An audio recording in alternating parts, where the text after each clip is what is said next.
जवाब दिया, दूसरा मैं दे देती हूँ। एससीओ में भारत के कड़े रुख पर विदेश मंत्रालय का बयान आ गया। संयुक्त वक्तव्य पर आम सहमति नहीं बन पाई। भारत चाहता था आतंकवाद का मुद्दा शामिल हो, एक विशेष देश को यह स्वीकार्य नहीं था। एक विशेष देश, विशेष क्यों लगाया आपने भाई? एक देश को मंजूर नहीं था, सब जानते हैं विशेष तो है नहीं, तो विशेष देश हटाइए, एक देश को यह स्वीकार्य नहीं। ये आप समझ गए, पाकिस्तान की तरफ संकेत है। पाकिस्तान आतंकवाद पर बोलता नहीं है। तस्वीरें जो वहां से आती हैं आपने देखी अभी, मैं उन तस्वीरों को फिर से दिखाऊंगी। वहां के जो मिनिस्टर है, इंफॉर्मेशन मिनिस्टर, वो आतंकियों के साथ घूम रहे हैं। वहां मंत्री और आतंकी में फर्क नहीं। मैं प्रेम जी आपके पास आ रही हूं, एम्बेसडर को और प्रेम जी को स्क्रीन पर रखिए जरा। मैं प्रेम जी आपसे पूछ रही हूं, कॉलोनी हो गए अमेरिका के, अमेरिका की बात सुनते हैं, ये बातें कहां से आती हैं? ये सिर्फ देश की सियासत को गर्म रखने के लिए बातें हैं। आज भारत कहां है, या फिर भारत का जो एक पूरा स्टैंड है आतंकवाद को लेकर, दुनिया के देश मजबूर हैं इसे देखने के लिए। आज इसकी चर्चा हो रही है, राजनाथ सिंह ने जैसे हस्ताक्षर नहीं किया उस पर। सुचारिता जी, एससीओ में ऐसा पहली बार हुआ है कि अपने ही सदस्य देश के हितों के खिलाफ एक ऐसा प्रस्ताव आ रहा था जिसमें उस सदस्य देश को साइन करने से मना करना पड़ा। एससीओ में ऐसी परिस्थिति पहले कभी बनी नहीं। और बलूचिस्तान जैसे कौन से हित? हाँ, क्या पूछ? आपने कहा अपने ही। ये उस प्रश्न का जवाब है जो अभी चर्चा में हो रहा था। हाँ। कि ऐसा पहली बार हुआ कि भारत ने हस्ताक्षर करने से मना किया। तो एससीओ में ऐसी परिस्थिति पहली बार बनी। आप देखिए, प्रधानमंत्री नरेंद्र मोदी जी पिछले 2 बार से एससीओ में नहीं गए, न पिछले साल गए, न इस बार गए। तो प्रधानमंत्री जी को भी अंदेशा था कि ऐसा कुछ हो सकता है और अप्रिय स्थिति बन सकती है। तो हम एससीओ, प्रेम जी आप वो कहते हैं ना, ऐसे नहीं पकड़ के ऐसे पकड़ रहे हैं, ऐसे नहीं पकड़ के ऐसे पकड़ रहे हैं, वो वाली हालत है आपकी। सुनिए, भारत के खिलाफ कुछ नहीं था उस समझौते में, पाकिस्तान के खिलाफ नहीं था, इसलिए भारत ने स्टैंड लिया है। आप समझ रहे हैं इस बात को? भारत के खिलाफ नहीं था, लेकिन पाकिस्तान के खिलाफ होना चाहिए था। आतंकवाद के खिलाफ होना चाहिए था, आतंकवाद के खिलाफ स्टैंड होना चाहिए था। मैं तो बिल्कुल सही पकड़ रही हूँ, आप मुझे बताइए। मुझे बोलने के लिए कहा गया। हाँ, बोलिए। मैं नहीं कहा सर बोलने के लिए, बोलिए ना प्लीज। एम्बेसडर आ रही है, उसके बाद बात बोलूंगा ना। तो मैं ये कहता हूँ कि पाकिस्तान का अगर डिफेंड हुआ है, अगर हमारे देश में आतंकी हमले की निंदा होनी चाहिए, नहीं हुई है, तो ये निश्चित से भारत के हितों के अनुकूल नहीं है, प्रतिकूल है। भारत ने बहुत सही किया कि साइन नहीं किया। क्या आप एक्सपेक्ट करते हैं कि साइन कर देना चाहिए था? बिल्कुल नहीं करना चाहिए था। अगर कर देते तब हम आज मुंह दिखाने लायक नहीं रहते दुनिया में। एक ऐसे प्रस्ताव पर साइन कर रहे होते जिसमें खुद हमारे देश में आतंकी घटना की निंदा नहीं हुई, बलूचिस्तान का नाम था, कैसे साइन कर देते? तो ये एक दृढ़ता बनी रहनी चाहिए, बनी हुई है। पर इसके आगे एक इसका दूसरा पहलू ये भी है कि हम एससीओ में जब अलग थलग पड़ गए हैं, ये पहलू हमारे लिए चिंता की बात है।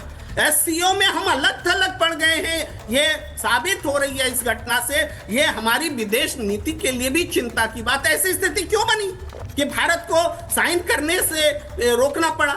ये इस प्रश्न का जवाब मैं चाहूंगा कि। ठीक है, आपने सवाल पूछा है, मैं शाहजिया जी के पास जाऊं उससे पहले एम्बेसडर से पूछ लेती हूँ। आप ये कह रहे हैं हम अलग थलग पड़ गए हैं। मैं एम्बेसडर, मैं चाह रही हूँ डायरेक्ट जवाब आप इसका दें। इनका कहना यह है कि हम अलग थलग पड़ गए विश्व मंच पर। जी बिल्कुल अलग थलग नहीं पड़े हैं। मेरे विचार से पूरा विश्व भारत के साथ सहयोग करना चाहता है। हाँ। देखिए, अगर हम अलग थलग पड़ गए होते तो फिर आपको G7 में क्यों इनवाइट किया जाता? और वहां पर कि जब भारत के और कनाडा के रिश्ते संबंध जो उन्होंने खराब किए हैं सितंबर 2023 से, और उनसे उनके जो प्रधानमंत्री हैं, नवनिर्वाचित प्रधानमंत्री मार्क कार्ने से पूछा गया, जो आप क्यों उनको, भारत के प्रधानमंत्री को आप क्यों न्योता दे रहे हैं, क्यों निमंत्रित कर रहे हैं?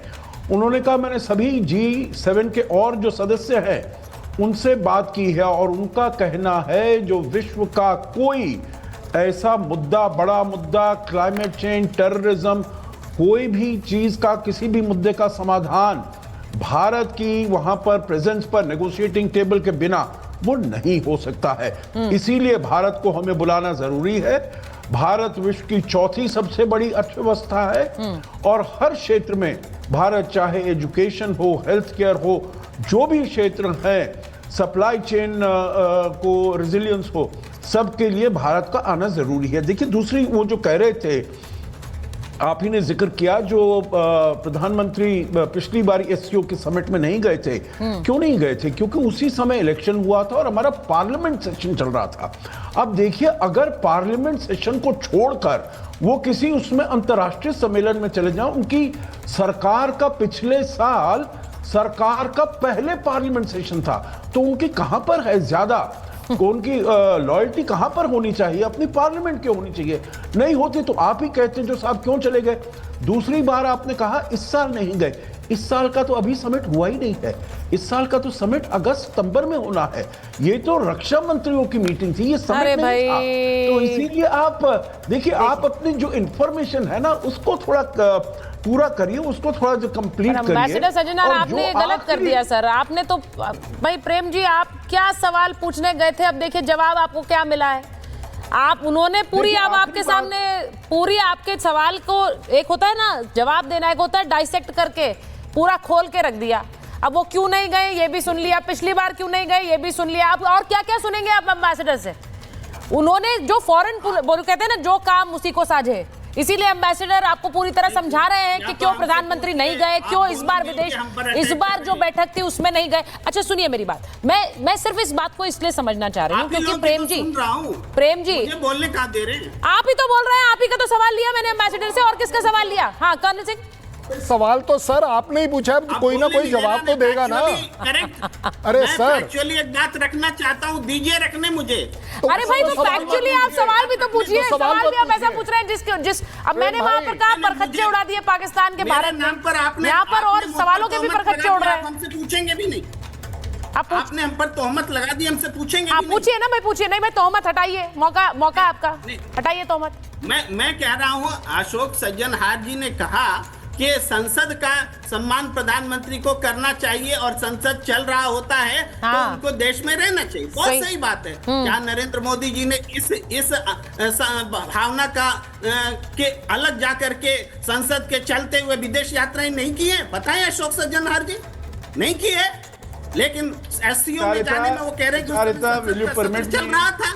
भाई एम्बेसडर बोलना चाह रहे हैं, एम्बेसडर जवाब देंगे। हाँ एम्बेसडर। अरे देखिए, अरे प्रेम कुमार जी, जो पिछले साल इलेक्शन हुआ, इलेक्शन के बाद नई सरकार बनकर आई, नई सरकार का वो पहला पार्लियामेंट सत्र था। नॉर्मल पार्लियामेंट चलता रहे, कोई बात नहीं है। प्रधानमंत्री जरूर जाएंगे, जाते रहे हैं, ये भी बाहर जाकर उनको देश के ही हितों को आगे ले जाना है। ये भी बड़ा गजब है। पर वो इलेक्शन के बाद पहला सत्र था, उसमें वो उनका आना बिल्कुल जरूरी था। जॉइंट सेशन में आपकी राष्ट्रपति वहां पर जॉइंट सेशन में अपना वो एड्रेस देंगी, उसके समय वो थोड़ी बाहर जा सकते हैं।